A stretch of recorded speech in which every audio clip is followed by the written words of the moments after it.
बिरयानी बनाइबा प्रथमे आमको पियाज को फ्राए करिया को पड़िबो। सेथिपाई गोटे कुकर को मु गैस रे बसाई नेछि। सेथिरे एबे 4 रु 5 बड़ चामच मु तेल देई देबी। एई कुकर रे मु आज वेज बिरयानी बनाइबी, सेथिपाई एथिरे ही मु पियाज को फ्राए करि नेबी।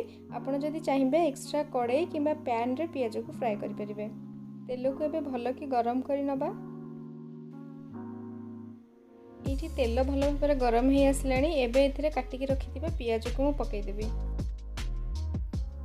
एठी मु दीटा मीडियम साइज रो पियाज नेइछि, ताको एई भली भाबरे पतला पतला करी काटि नेइछि। एबे पियाज को तेल रे पकेइ कि गोल्डन ब्राउन होबा पर्यंत ताको भाजी नबा।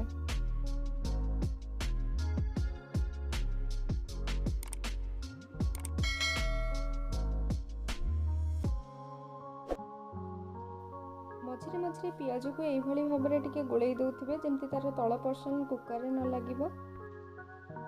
पियाज को फ्राए कला बेले मन रखिबे याकू डीप फ्राए करिवेनी। डीप फ्राए करिबा द्वारा बिरयानी रे टिके पितुलिया अंश आसीबो। गोल्डन ब्राउन हला पर्यंत याकू एमती फ्राए करनेबे। आपण माने एठी देखि पारुथिबे पियाज गोल्डन ब्राउन हेई गलानी। एई अवस्था रे ही याकू एने अलगा गोटे जागा को काढी नबा। याकू जदि आमे आउ 2 मिनिट पई तेल रे एमती छाडी दबा ताहाले यार टेस्ट और कलर एकदम चेंज हे जिवो। गैस को मु एठी एबे लो फ्लेम रे कर देइछि। एबे याकू मु आउ गोटे जागा को काढी नेबी।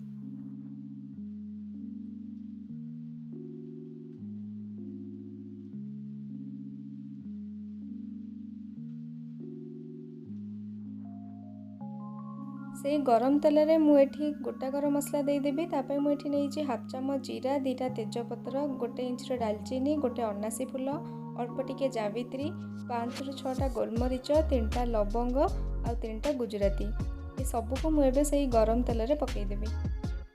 एही गरम मसला सब को तार बास्ना आसला पर्यंत तेल रे 2 मिनिट पई भाजी नबा।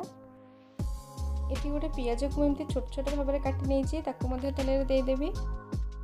पियाज ट्रांसपेरेंट हवा पर्यंत ताको तेल रे 2 रु 3 मिनिट पर्यंत भाजी नबा। पियाज एठी कलर चेंज कर देलानी। एठी काटि कि रखिथिबा परिबा को दे देबी। तापय मु किछि बीन्स नेइछि, अल्प किछि गाजर, गोटे छोट आलू, अल्प किछि फूलकोबी। ए सब को मु एमती बड़ बड़ पीस रे काटि नेइछि। ताको एबे सब तेल रे पकेइ दबा। परिबा सॉफ्ट हला पर्यंत ताको 3 रु 4 मिनिट पई तेल रे भाजी नबा।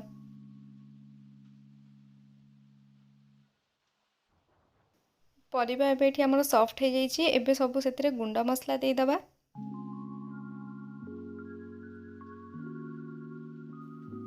एठी मु 1 चम्मच लंका गुंड दउछि, हाफ चम्मच धनिया पाउडर, हाफ चम्मच जीरा पाउडर, हाफ चम्मच गरम मसला पाउडर। लास्ट रे एठी मु 2 चम्मच बिरयानी मसला दे देबी। एही सब मसला को परिबा संगे भल भाबरे कसी नबा, जेमती मसलार सबू फ्लेवर परिबा भितर आसी जिवो। आपण माने एठी देखि पारुथिबे मसला को परिबा संगे भल भाबरे मु कसी नेइछि। एबे गैस को ऑफ करिके को ठंडा हला पर्यंत छाड देबी। पूरा ठंडा हे सारिला परे एथिरे दही ऐड करिवि। जदि गरम थिला बेले एथिरे मु दही ऐड करिवि ताले एथिरे दही फाटी जिवार चांसेस थाए। एठी मोर मसला पूरा ठंडा हे गलानी। एबे एथिरे मु 1 कप दही देई देबी। दही दबा आगुरु से दही को गोटे व्हिस्कर किंबा चामच रे भल भाबरे फेंटी नेबे। एथिरे मु एबे स्वाद अनुसार लूण दे देबी। एबे दही को भल भाबरे परिबा संगे गोळेई नेबी। ए पर्यंत मु गैस ऑन करिनी। थरे दही को भल भाबरे परिबा संगे गोळेई सारिला परे तापरे गैस ऑन करिवि। एठी दही को मु भल भाबरे गोळेई नेइछि। तापरे एबे मु गैस ऑन कर देबी। गैस ऑन कला परे फ्लेम को मीडियम रे रखी कि दही को परिबा संगे 4 रु 5 मिनिट पर्यंत कुक करि नबा। एठी दही परिबा संगे भल भाबरे मिसी गलानी। एबे मु एथिरे पनीर और कंचा लंका को ऐड कर देबी। एठी मु 4 रु 5 पीस पनीर नेइछि। आपनको जदि पनीर बहुत भल लागे तेबे आपण आउ भी ऐड करि परिबे। आ 2टा लंका को एमती मझिरु फाळ कर नेइछि, ताको मध्ये एथिरे देई देबी। ए सब को एबे भल भाबरे हल्का हाथ रे गोळेई नबा, जहा द्वारा कि पनीर भांगीबनी। मु एठी कंचा पनीर नेइछि। आपण माने जदि चाहिबे पनीर को आगुरु फ्राए करिकि मध्ये नै परिबे।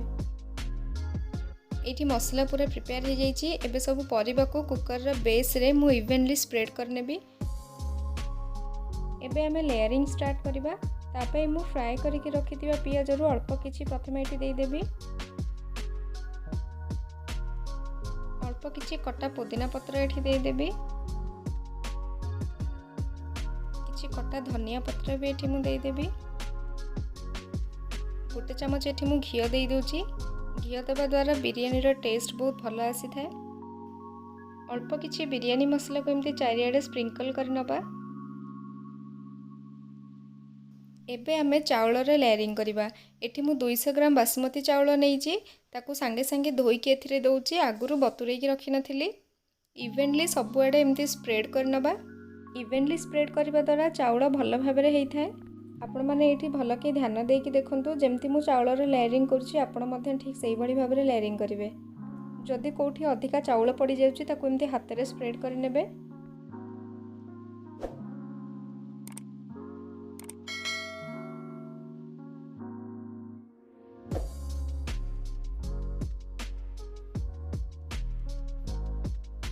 एठी चाउलर भल भाबरे मु लेयरिंग कर देइछि। एबे पुणी एथिरे आ गोटे लेयर दबा।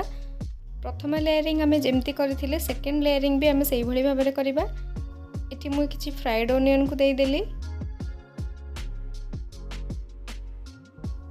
तापरे किछि पुदीना पत्र को देइ देबी। तापरे किछि कटा धनिया पत्र देइ देबी। गोटे चामच एठी घिओ देइ देबी। अल्प किछि बिरयानी मसला को एमती स्प्रिंकल कर नउची। हाफ चामच लूण मध्ये एथिरे मु स्प्रिंकल कर नउची। एबे मु एथिरे केसर येलो रो फूड कलर दउची। एटा एकदम ऑप्शनल, जदि आपण चाहू नांती दबाको ताले आपण आको स्किप करि परिबे। नॉर्मली घरे तयारी करले मु एथिरे फूड कलर यूज करेनी, जेहेतु मु वीडियो तयारी करूची टिके भलो लुक आसीबा पई मु एथिरे फूड कलर यूज करूची।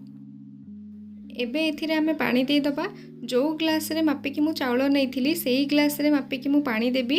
मने रखिबे गोटे ग्लास चाउल पई 1.5 ग्लास पानी यूज करिवे। अधिका पानी यूज करिबा द्वारा एटा पूरा भात भलिया हेइ जिवो। बिरयानी रे जेमिति गोटा गोटा चाउल रुहे सेमिति हबनी। प्रेशर कुकर को एमती टिके सेक करिकी पानी को इवनली सबुआडे स्प्रेड करि नबा। एठी हमर पूरा लेयरिंग सरी जाइछि। एबे प्रेशर कुकर को बंद करिकी हाई फ्लेम रे गोटे सीटी आसिला पर्यंत वेट करिबा। हाई फ्लेम रे गोटे सीटी आसिला परे गैस को ऑफ करि दबा। प्रेशर कुकर को पूरा ठंडा हवा को दबा। तापरे आर कवर काढिकी चेक करि नबा बिरयानी हमर हेइछि कि नहीं। एठी हमर गोटे सीटी देइ देलानी। एबे मु गैस को ऑफ करि नउछि। याको पूरा ठंडा हवा पर्यंत छाडी दबा। ठंडा हैला परे आर कवर काढिकी चेक करिबा। एठी कुकर एकदम ठंडा हो गलानी और प्रेशर भी बाहरी जाइछि।